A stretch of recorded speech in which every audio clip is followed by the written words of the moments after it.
भाग 4।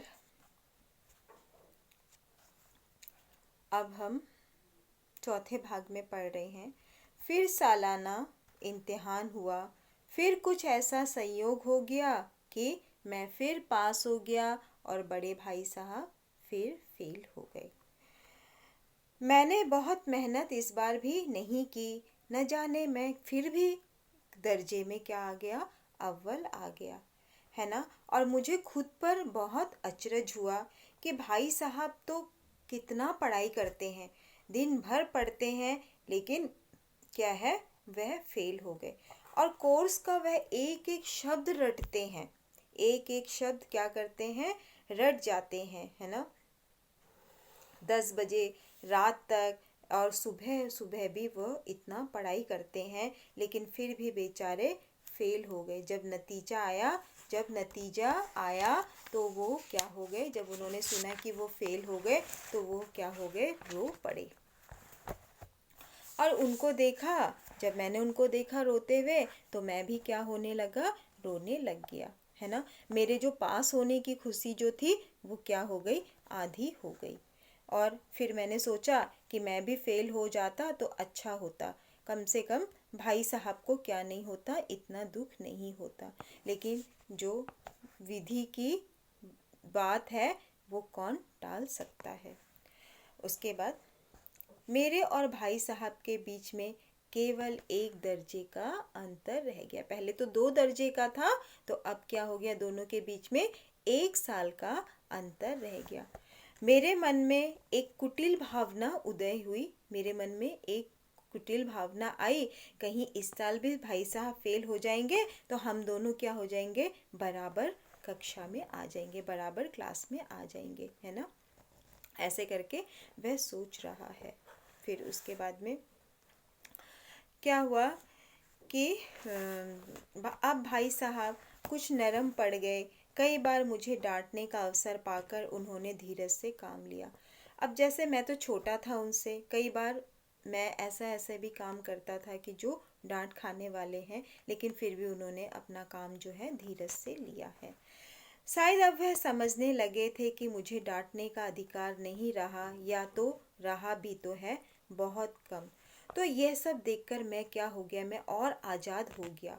और मैं क्या है, अब मुझे मेरे दिमाग में तो अब ये चीज़ बैठ गया कि अब मैं तो पढ़ूं कि नहीं पढ़ूं, लेकिन मैं तो क्या हो जाऊंगा, कक्षा में पास हो जाऊंगा, और वो भी अच्छे नंबर से पास हो जाऊंगा। और मैं ऐसे सोचने लग गया कि मेरी तकदीर क्या है, मेरी तकदीर बहुत बलवान है। इसलिए ज़्यादा नहीं पढ़ता था, थोड़ा थोड़ा पढ़ता था, कभी कभी थोड़ा थोड़ा उनके डर से पढ़ता था। और उसके बाद मुझे एक नया शौक हुआ, मुझे कनकौवे उड़ाने का। कनकौवा मीन्स होता है पतंग। उसको हम यहाँ पर कुछ उर्दू भाषाओं का प्रयोग किया गया है। ये कनकौवे जो है इसका मतलब होता है पतंग, पतंग यानी कि काइट। मुझे कनकौवे उड़ाने का नया शौक हो गया, छोटा भाई कहता है। और अब सारा समय मैं क्या करता था, पतंग में ही रहता था। और भाई साहब का मैं अदब भी करता था। और फिर भी मैं क्या करता था, सामने से अगर भाई साहब रहते थे तो मैं नज़र बचाकर वहाँ से निकल जाता था पतंग उड़ाने में। उसके बाद में यह सब मैं चुपचाप से करता था। एक दिन क्या हुआ, शाम का समय था, और शाम के समय में हॉस्टल से दूर मैं क्या कर रहा था, कनकौवा मैंने लूटने के लिए बेतहाशा दौड़ा जाता है। जैसे कि ऊपर पतंग हवा में चलती है तो किसी किसी की पतंग कट जाती है। जब पतंग कटती है तो नीचे से देखने से क्या हो जाता है, पता चल जाता है। तो बच्चे लोग उसके पीछे भागते हैं उसको पकड़ने के लिए, ताकि वो नीचे आए और उसे पकड़े। तो वही कह रहा है कि एक समय ऐसा हुआ था, एक संध्या का समय था, और मैंने वह लूटना चाहता था, वह कनकौवे को मैं लूटना चाहता था, इसलिए मैं जोर से भाग रहा था। और आसमान पर क्या था, नजर था, ऊपर की तरफ मैं देख रहा था और मैं भागे जा रहा था। और मैं ऐसा चला जा रहा था कि मैं सब कुछ भूल गया था कि सिर्फ ऊपर मेरी नज़र थी, है ना, ऐसे करके।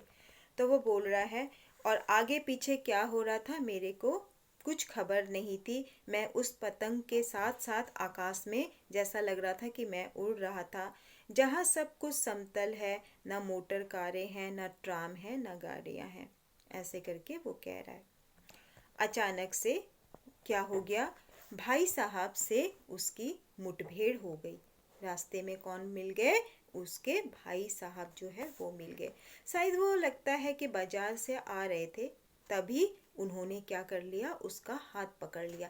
किसका हाथ पकड़ लिया, छोटे भाई का हाथ पकड़ लिया और बोले कि ये तुम बाजारू लड़कों के साथ क्या कर रहे हो, कनकौवे उड़ा रहे हो, तुम्हें शर्म नहीं आती है। ऐसे करके छोटे भाई को डांटने लगे, है ना।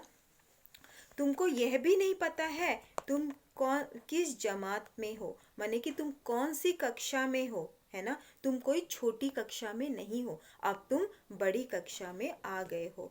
अब तुम 8वीं जमात में आ गए हो, यानी कि 8वीं कक्षा में आ गए हो, और मुझसे सिर्फ एक दर्जा तुम क्या हो, नीचे हो। आखिर आदमी को कुछ अपनी पोजीशन का तो ख्याल करना चाहिए। इस तरह की बातें कौन करते हैं, बड़े भाई साहब करते हैं। फिर बोलते हैं कि एक जमाना था कि लोग जो है 8वां दर्जा पास करके क्या हो जाते थे, तहसीलदार हो जाते थे। मैं कितने ही मिलिट्रियों को जानता हूँ जो आज अव्वल दर्जे में डिप्टी मैजिस्ट्रेट या सुप्रिटेंडेंट है। कितने ही 8वीं जमात वाले हमारे लीडर और समाचार पत्रों के संपादक हैं। तो बड़े भाई साहब कहते हैं कि मैं कितने सारे लोगों को जानता है जो 8वीं पास करने के बाद अच्छे अच्छे पोस्ट में हैं, कितने मैजिस्ट्रेट हैं, कितने सुप्रिटेंडेंट हैं, है ना। इस तरह की बातें करते हैं, और कितने लीडर हैं और कितने समाचार पत्रों के संपादक हैं। बड़े बड़े विद्वान जो है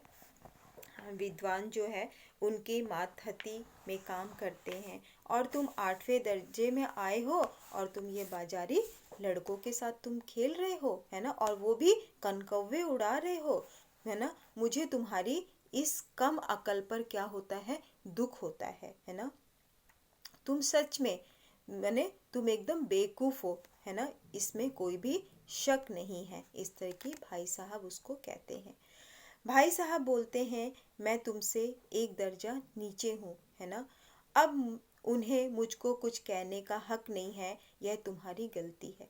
तुम ये सोचते हो कि क्या है कि मैं तुमसे सिर्फ एक कक्षा जो है क्या हूँ, बड़ा हूँ, तो अब मैं तुमसे क्या कुछ नहीं कह सकता हूँ। पर ऐसा जो तुम सोचते हो ये तुम्हारी क्या है, बहुत बड़ी गलती हो। मैं तुमसे 5 साल बड़ा हूँ, है ना, और क्या है, मैं तुमसे 5 साल बड़ा ही रहूँगा, है ना। हो सकता है मैं फिर फेल हो जाऊं और तुम आगे निकल जाओगे, है ना, बहुत आगे निकल जाओगे, तो क्या है, खुदा भी तुमको क्या नहीं कर सकता है, नहीं मिटा सकता। मतलब कहने का मतलब है फिर भी मैं तुमसे क्या रहूँगा, 5 साल बड़ा ही रहूँगा, है ना, और मैं हमेशा रहूँगा, और मुझे पूरी जिंदगी का क्या है, तजुर्बा है ना। उसकी तुम क्या नहीं कर सकते हो, बराबरी नहीं कर सकते हो। चाहे तुम एमए हो जाओ, डिफिल हो जाओ, डीएलएड हो जाओ, फिर भी क्या हो गए, मैं फिर भी तुमसे क्या रहूँगा, 5 साल बड़ा रहूँगा। तुम क्या सोचते हो कि समझ जो होती है किताबें पढ़ने से नहीं आती है, दुनिया देखने से आती है। सिर्फ किताबें पढ़ने से समझ में नहीं आती है, समझ नहीं आती है। इन दुनिया जो देखो वही क्या होती है, उससे ही समझ आती है। फिर अपने क्या है, अम्मा के बारे में बताता है कि हमारी जो अम्मा है उसने कोई दर्जा पास नहीं किया, वह कोई पढ़ी लिखी नहीं है, लेकिन क्या है, उनको बहुत समझ है। दादा भी शायद 5वीं 6ठी जमात के आगे नहीं गए। फिर अपने दादा के बारे में बताते हैं, अपने पिता के बारे में, कि वो भी ज़्यादा नहीं पढ़े हैं, 5वीं 6ठी कक्षा ही पढ़े हैं, लेकिन ऐसा लगता है कि उन लोगों ने सारी दुनिया पढ़ ली। जैसे कि हमारे पेरेंट्स होते हैं, है ना, वो लोग को कितनी समझ होती है, वो लोग छोटे से छोटे चीज़ों में भी क्या कर लेते हैं, सब कुछ चला लेते हैं, है ना। घर का चाहे खर्च हो या कुछ हो, वो लोग कर लेते हैं। तो ऐसे ही वो उदाहरण देते हैं, अपने क्या है, अम्मा और दादा के उदाहरण देते हैं। कौन देता है? बड़े भाई साहब देते हैं, है ना। उसके बाद अम्मा और दादा को हमें समझाने सुधारने का अधिकार हमेशा रहेगा। हम चाहे कितने भी बड़े हो जाए, कितने भी बड़े हो जाए, लेकिन हम उनके सामने छोटे ही रहेंगे। वो हमें क्या करेंगे? हमें समझाएंगे और सुधारने का अधिकार उनके पास हमेशा ही रहेगा। इसलिए नहीं कि उन्होंने हमें जन्म दिया है, इसलिए कि उनको हमसे ज़्यादा क्या है? तजुर्बा है। उन्होंने हमसे ज़्यादा क्या देखी है? दुनिया देखी है ना।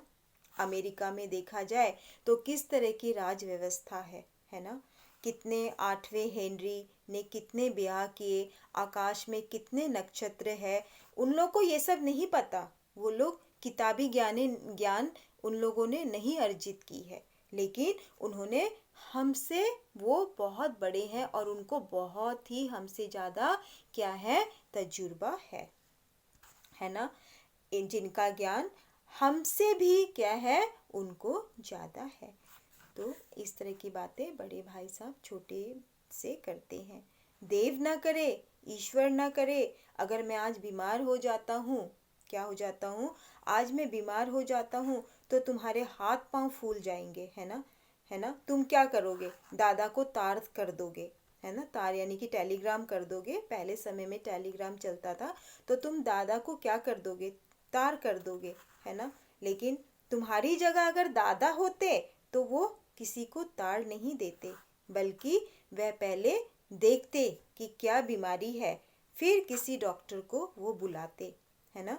बीमारी तो बड़ी चीज है। हम तुम इतना भी नहीं जानते महीने भर का खर्च महीना कैसे चले। हमारे पास जो पैसा होगा हम लोग तो ऐसे ही उड़ा देते हैं, है ना। लेकिन हमें नहीं पता है कि ये पैसा कैसे आता है, कैसे खर्च इससे चलाया जाता है ना। जो कुछ हमको पैसा दादा भेजते हैं उसको हम क्या करते हैं? जब तक 20-22 तारीख तक हम सब पैसों को क्या करते हैं? खर्च कर देते हैं। और जब हम सारा पैसा खर्च कर देते हैं, उसके बाद हमारे पास पैसा नहीं होता है, तो हम पैसे के लिए क्या हो जाते हैं? मोहताज हो जाते हैं। हमारा क्या हो जाता है? नाश्ता बंद हो जाता है ना। धोबी और नाई से हम क्या करते हैं? मुंह चुराने लगते हैं, है ना। आज हम और तुम जितना खर्च कर रहे हैं, उसके आधे में दादा का बड़ा भाग इज्जत और नेकनामी के साथ निभाया है और कुटुंब का पालन किया है। वो इससे भी कम खर्च में क्या करते हैं? पूरा कुटुंब चलाते हैं, पूरा परिवार चलाते हैं, क्योंकि उनको क्या है? तजुर्बा है ना।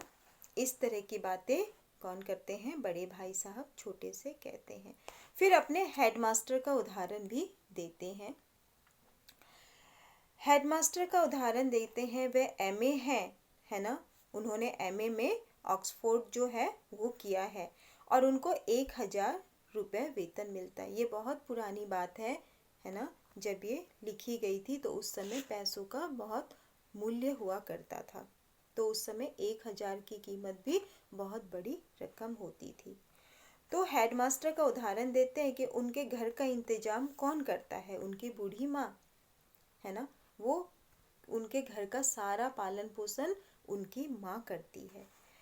तो हेडमास्टर की क्या हो गई? डिग्री क्या हो गई? बेकार हो गई, है ना। पहले खुद से घर चलाते थे, लेकिन उनसे नहीं चला, है ना। उनसे नहीं चला तो बाद में उन्होंने अपनी माँ को दे दिया, है ना। जैसे कि घर में लक्ष्मी आ गई। तो भाईजान छोटे भाई को बोलते हैं, यह गरूर जो है दिल से निकाल दो कि तुम मेरे समक्ष आ गए हो, तुम मेरे बराबर आ गए हो और तुम बिल्कुल स्वतंत्र हो, तुम बहुत आज़ाद हो, है ना। मेरे जब तक मैं रहूँगा तो मैं तुमको कभी बेराह नहीं चलने दूँगा। तो आज का भाग ये हम यहीं समाप्त करते हैं।